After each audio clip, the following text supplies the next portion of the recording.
በስነ ስርዓት ምን ቅርቅር አትበይ። ረጋቤ በመጀመሪያ ደረጃ አጠገብሽ ነን እንሰማለን። እንዴ ለሀገር አታምቧርቂ ድምጽሽን ቀስ ሰከን ብለሽ አውሪ እሺ። አረ ጉዲ እንዴት ነው የምትጮኸው? እናታችሁ በጣም ትዕግስተኛ ሆኜ ለማውራት እየሞከርኩ በጣም እኛን የታገስንሽ እንዴት ነው እየተመነቃቀሽ ነው እያወራሽ? እስቲ ማይ ታግዘሽኛል? ፍቅር ሙት አሜን አትማልኩልሽ ደስ አይልም። ኤኒዌይስ ይኸውልሽ አንድ ነገር ልንገርሽ ፍቅር፣ እኔ ደግሞ መጀመሪያ ሳታወሪ ነበር ይሄንን ነገር ማሰብ የነበረብሽ። ገባሽ አይደለ? አና አታቂንም ምንም የምንተዋወቅ ሰዎች አይደለንም። በየቦታው እየሄድሽ የምታወሪውን ነገር አሁን ሚዲያና ካሜራ ስለያዝን ነው እየዋሸሽ ያለሽው። በተለይ ስለኔ የምታወሪው ነገር የታውቀሽኝ ነው። ዳታለቅሽ አዳምጪ። ማዳመጥ የምትችይ ከሆነ አዳምጪ። ሄርሜላ ነሽ ማነሽ? ረፊ ዋብያለሁ። እሺ ማነሽ?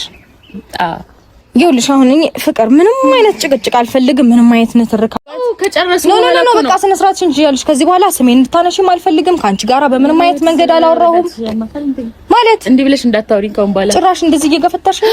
እንዲህ ብለሽ እንዳታወሪኝ ይኸውልሽ ልጣፈጥሽ እችላለሁ። ገባሽ? ሩታ ስሎ እኮ አንቺ ንገሪኝ። እኔ ደግሞ መጣፍጣፍ አይደለም እንዴ ሲጣር ይይልሽ ተማርገ ይችላል። ይኸውልሽ ይጣፋል አፈጥፍሻለሁ። ቆይ ተረጋጊ። አምላካ አሁን ትከፍታለች እንዴ? አንቺ ደግሞ አፍሽና ትከጭ። ቆይ ተረጋጊ አንዴ ተተወለው። ቆይ ተረጋጊ አንዴ እንዳላባረርሽ ከዚህ ጋር ምንድነው ስርዓትሽን ትይዣለሽ። ለዚህ ነው ሂደት ጠፍጥፍ ይኸውልሽ እያስለቀስኩ ነው ከዚህ ሰፈር ማባረርሽ። እሺ ለልጆች ሰፈር ለሰፈር ጭቃሽን ጠፍጥፍ ያማታል። ጠፍጥፍሽ ጭቃማ ጠፍጥፈሽ ያልጨረስሽው አንቺ ነሽ። አቃጥዬ ነው የምለቅሽ። ስርዓትሽን እንደፈለገች አርጋ መመለስ አንተ ላይ ነው አብርሃም። እንደፈለገች መሆን የምትችለው አንተ ላይ ነው። እኛ ላይ አይደለም። አትችልም። እኛ ላይ አይደለም የምትመናቀረው። የታውቃል ምን ብለሻቸው ነው ንገሪኝ። ሚሉኝ እኮ እንደዚህ ስለሆኑ ነው ምናምን እያልሰማችን ነው ያለተገናኘን እኮ እናንተ ለኔ ምንም ልትሉኝ አትችሉም። ስለዚህ ያልተፈጠረ ነገር ላወራ አልችልም። ከዚህ በላይ አገኘሽ እኮ መጣሽ ህይወታችን ውስጥ ዘው ብለሽ ገባሽ። ባንቺ ልጅቷ በጣም ሪላክስ የሆነችና ፈታ ያለች ልጅ ስለሆነ መጨናነቅ አትወድም። ገባሽ? ቁም ነገር አታውቅም ነው። ከእናንተ መመለስ ነው የምትፈልገው። ቁም ነገር አታውቅም ነው። አዎ አላውቅም። ቁም ነገር ከማያውቅ ሰው ጋር ነው ታዲያ አንተ እየተዝናና ያለኸው። ላይፍ ቁም ነገር የለውም። ቆይ ሄርሜላ እሱን ተይውና ማለት ነው። ተረጋጊ። እሺ ችግር የለውም። ጭራሽ እሳቺ መሰለኝ እኮ ምን ይሁን አስታውስ እኮ ሩታ ማናት የሚለው በደንብ ሪቫይዝ እንድታረግ አስታውሳት። አለበለዚያ ደግሞ አደባና ሲዛታለው እዛ ማንንም ጋር መወራጨት የለመደችውን እኔ ላይ መታ አትወራጭብኝም። ገባ አይደለም? አንቺም እንደዚህ እንደምትይ እሷ መብት ያላት ሴት ነች። ገባ? ማን ስለሆነች ማነች እኔ ላይ የምትወራጨው? ቤት በኩል ስለሆነች አብርሃም የእሷ ሰው ጋር ሄደናል። የትኛው መብቷ ነው? የትኛው ነገሩ አይጋጋልና ወደ ሌላ ነገር ምን ተብሎ በስነ ስርዓት እንደተማረ ሰው አያወራም።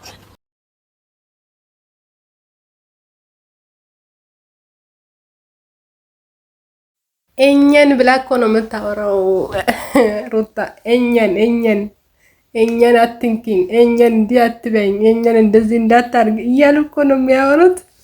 እኔ ቲክቶክ ላይ ያላችሁት ለማብላችሁ ነው የምትባሉት፣ ለማብላችሁ ነው የምትጣሉት ነው ጥያቄ። እነሱ ፍቅር በፍቅር ሆኑ። ከፍቅርም የበለጠ ደግሞ ምንድነው በቃ የውስጣቸውን ችግር ያውቃል። አብሶሩት በደንብ ነው የምታውቀው። ሄርሜላ የምታስበውን ነገር በቃ እሷ ቀድማ ያወራችላት ነው። የሷን ቦታ ሆና ማለት ነው። እጠፈጥብሻለሁ ብላለች። እንግዲህ ፈጣሪ ይሁንሽ፣ ፍቅር ይሁንሽ። አብርሃምን ግን በቃ በስርዓቱ ሊያሳዩት ነው። መጨቃጨቅ ምን እንደሆነ እናሳያለን ብሎ ቆርጦ የተነሱ ነው የሚመስሉት። እና ይመቻቸው። ሰላም ቤተሰቦች እንዴት ናችሁ? ሰላማችሁ ይብዛልኝ ያላችሁ ወይ? እኔ ያለው እግዚአብሔር ይመስገን። እናም እንደዚህ በቃ እንጃ መጨረሻችሁን ያሳምረው። እኛ አልደረስንብሽም ደረሽብን እንጂ ይላሉ እኮ ለእቺኛ ለምስኪን ናት። የምር እሷ ለስራ ነው አይመጣችሁ፣ ኮንትራቷን ጨርሳ ለመሄድ ነው። እስኪ ምን አድርጉ ነው የምትላት? ፍቅርን ተዋት እናንተ።